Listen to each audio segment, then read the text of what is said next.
For me, sound has never been two-dimensional. It's always been something I wanted people to step into. To feel all around them. And with Dolby Atmos, I can finally shape sound in a three-dimensional space.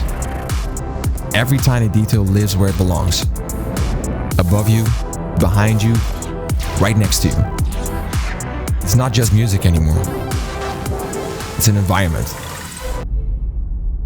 That is the power of Dolby Atmos.